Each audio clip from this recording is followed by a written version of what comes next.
बिस्मिल्लाहिर्रहमानिर्रहीम। अस्सलाम वालेकुम dear students, I am Ali Raza, MSc mathematics from university of Punjab Lahore. Welcome to my YouTube channel Mathword. उम्मीद है कि आप सब लोग खैरियत से होंगे। और जैसा कि हमने एक इम्पोर्टेंट टॉपिक स्टार्ट किया हुआ है एनालिटिकल रीजनिंग के, जिसके मैंने अबाउट बताया था कि ये एंटी टेस्ट, नेट, गेट और मज़ीद कुछ टेस्ट हैं जिनके अंदर इसके क्वेश्चंस इंक्लूड होते हैं। तो सबसे इम्पोर्टेंट बात कि यूनिवर्सिटी ऑफ पंजाब के अंदर जो एम फिल का टेस्ट होता है, एडमिशन टेस्ट, उसके अंदर भी ये 15 मार्क्स के एनालिटिकल रीजनिंग के क्वेश्चंस आते हैं। तो उम्मीद है कि आप सबको अच्छे से इन लेक्चर्स की समझ आ रही होगी। अगर फिर भी किसी स्टूडेंट का कोई सवाल हो तो वो कमेंट बॉक्स में अपना सवाल पूछ सकता है।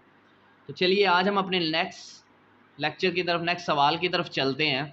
आज का हमारा जो सवाल है वो ये है, a book society hold held, यहाँ पे हेल्ड था, a book society held two discussion sessions या hold two discussion session each summer. The discussion leader of society is selecting two sets of books, set 1 and set 2 for the session.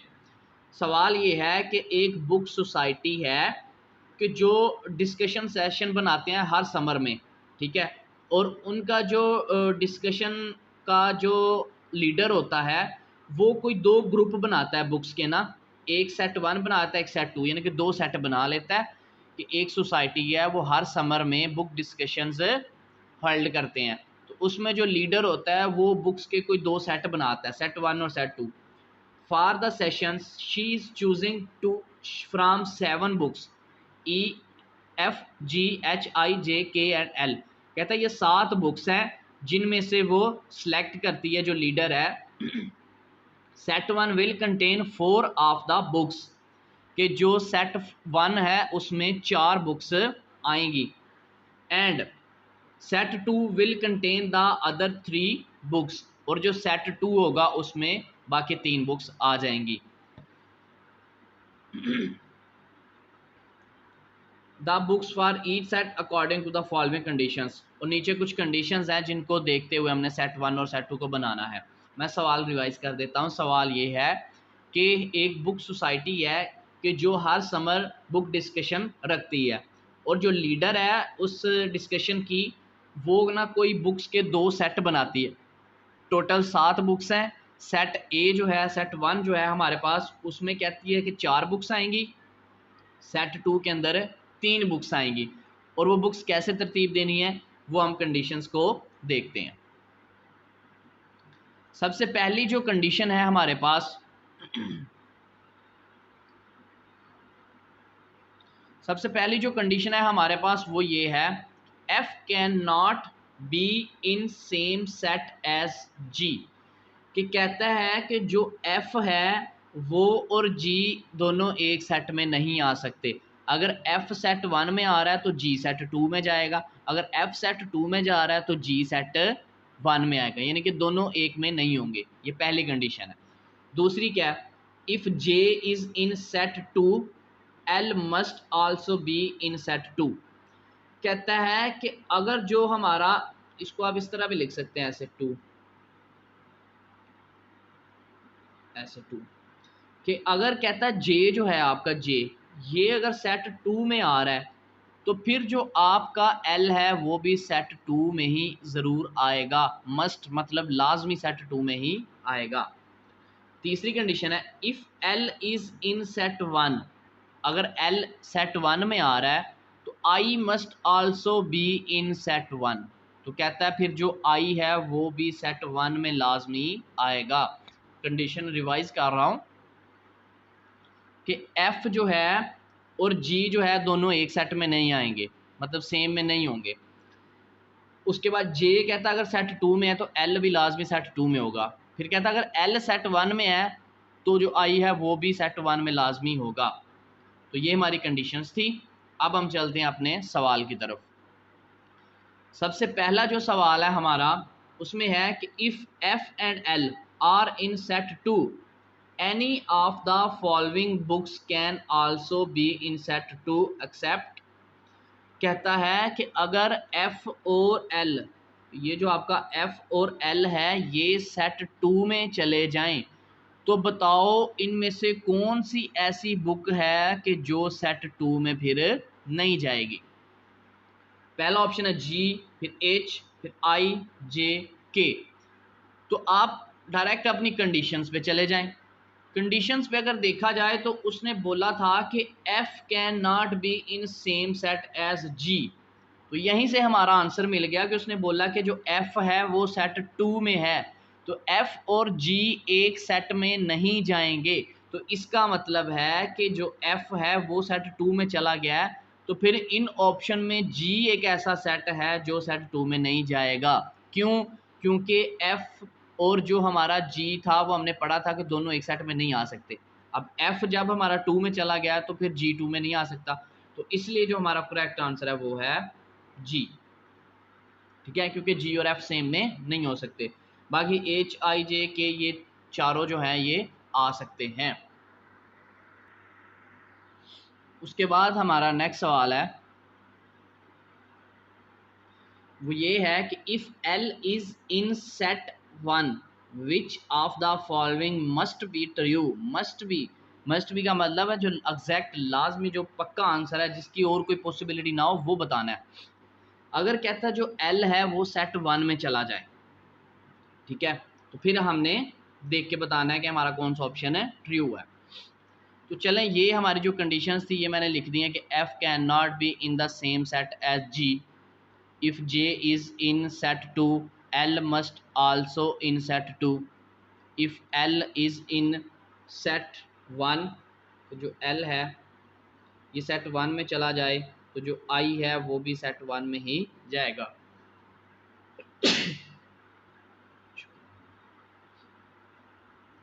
तो उसके बाद हम इसको तरतीब देते हैं। अब देखो उसने बोला है कि if L is in set 1, कि जो एल है वो सेट 1 में है, हमने एल को सेट 1 में लगा दिया। अब देखो जब एल सेट 1 में आ गया तो तीसरी कंडीशन अगर देखी जाए कि if L is in set 1 तो आई मस्ट आल्सो इन सेट 1। कहता है कि अगर एल सेट 1 में तो आई भी सेट 1 में लाजमी आएगा। तो इसका मतलब है कि फिर जो आई है हमारा वो भी सेट 1 में आ गया। अब दूसरी कंडीशन जब देखी जाए कि J is in set 2 L must also in set 2, तो इसका मतलब है कि अगर हमने एल सेट, अगर जे को हम फर्ज किया इधर सेट 2 में लिखें तो फिर एल को भी सेट 2 में मस्ट आना चाहिए अकॉर्डिंग टू सेकंड कंडीशन। तो कहता है कि एल जब हमारा फर्स्ट में आ रहा है तो फिर इसका मतलब जो जे है वो भी फर्स्ट में ही होगा, क्योंकि दूसरी कंडीशन यही कहती है कि जहाँ जे होगा वहीं एल होगा। तो इसलिए हमारा जे जो है वो भी सेट 1 में आ गया। बाकी जो बच गए हैं हमारे वो हम लिख देते हैं। बाकी जो बचा है वो कौन कौन सा है। और एक और बात, लास्ट पे आ जाता है हमारा एफ और जी, एफ और जी। अब कहता है यहाँ पे या तो एफ आ सकता है या जी आ सकता है। क्यों? क्योंकि जो एफ और जी हैं ये दोनों सेम में तो नहीं ना आ सकते। तो अब इनमें यही पॉसिबिलिटी हो सकती है, या तो एफ इसमें सेट 1 में आएगा तो जी सेट 2 में, या जी सेट 1 में या एफ सेट 2 में। तो बाकी जो तीन बच्चे, एच हमारा आ गया एच, उसके बाद हमारा आ गया के, वो आ गया सेट 2 में। और यहाँ भी यही पॉसिबिलिटी हो सकती है, एफ भी आ सकता है और जी भी आ सकता है। मतलब दोनों तो नहीं ना आ सकते। अब या तो एफ यहाँ पे होगा, जी यहाँ पे, या जी यहाँ पे एफ यहाँ पे। तो इसलिए ये मैंने दोनों में लिख दिया। अब हम देखते हैं अपने ऑप्शंस के हमारा करेक्ट आंसर क्या है। पहला है एफ इज इन सेट 1। तो एफ जो है ये सेट 1 में आ भी सकता है, नहीं भी आ सकता, क्योंकि हमने तो मस्ट आंसर बताना है ना। तो ये तो मस्ट नहीं है, क्योंकि एफ और जी में पॉसिबिलिटी है कि दोनों में से कोई आ सकता है, इसलिए हमारा जो ऑप्शन है ये करेक्ट आंसर नहीं होगा। उसके बाद एच इज इन सेट 2। अब देखा जाए तो जो एच है वो एग्जैक्ट सेट 2 में ही आएगा, तो इसलिए इसका मतलब है कि ये हमारा करेक्ट आंसर होगा। बाकी ऑप्शन देख लेते हैं। जे इज़ इन सेट 2, तो जे देखो सेट 2 में नहीं, वो तो 1 में है, इसलिए ये रॉन्ग है। उसके बाद G is in the same set as H. कहता है जी और एच सेम में आ सकते हैं, लेकिन यहाँ पे जो जी और एफ इन दोनों में ऑप्शन है, यहाँ पे एफ होगा या जी होगा, ये हमें पक्का नहीं पता कौन सा है, तो इन दोनों में ही कोई होगा। तो इसका मतलब ये तो एग्जैक्ट बात नहीं हुई, इसलिए ये ऑप्शन भी गलत है। उसके बाद I is in the same set as K. कहता है आई और के जो है दोनों एक ही सेट में है, लेकिन देखो आई सेट 1 में है, के सेट 2 में है, इसका मतलब दोनों सेम में नहीं है, तो इसलिए सारे ऑप्शंस गलत थे। बस हमारा जो ऑप्शन बी वो करेक्ट था कि एच इज़ इन सेट 2। तो ये देखो एच जो है वो सेट 2 में आ रहा है। उसके बाद हमारा नेक्स्ट सवाल है, if J is in set 2, कहता अगर आपका जे जो है वो सेट 2 में चला जाए, which of the following must be true, इसमें से बताओ फिर मस्ट आंसर कौन सा ट्रू होगा। अब जे हमने लगा दिया, फर्ज किया सेट 2 में, ये सेट 2 में जे लगा दिया according to question, if J is in set 2। तो हमारी जो कंडीशन थी वो क्या थी कि if J is in set 2 तो L must also in set 2, कि अगर जे सेट 2 में तो एल को भी सेट 2 में होना ज़रूरी है। तो इसका मतलब है फिर इधर जे के साथ एल भी सेट 2 में आ गया। उसके बाद हमने देखना है कि जो एफ और जी, वो वही बात कि या तो यहाँ पे एफ आ सकता है या यहाँ पे जी आ सकता है। बाकी जो बचे हैं वो इनको इधर लिखो, एच भी आ जाएगा, उसके बाद के आ जाएगा, और उसके बाद जो देखो आई हमारे पास बचता है, तो आई भी हमारे पास जो है ना वो हमारा ऊपर आ जाएगा। क्यों? क्योंकि देखो कि उसने लिखा कि एल इज इन सेट 1, अगर एल सेट 1 में होगा तब आई सेट 1 में आ सकता है, अदरवाइज जो हमारा आई है ना वो हमारा सेट 1 में ही है।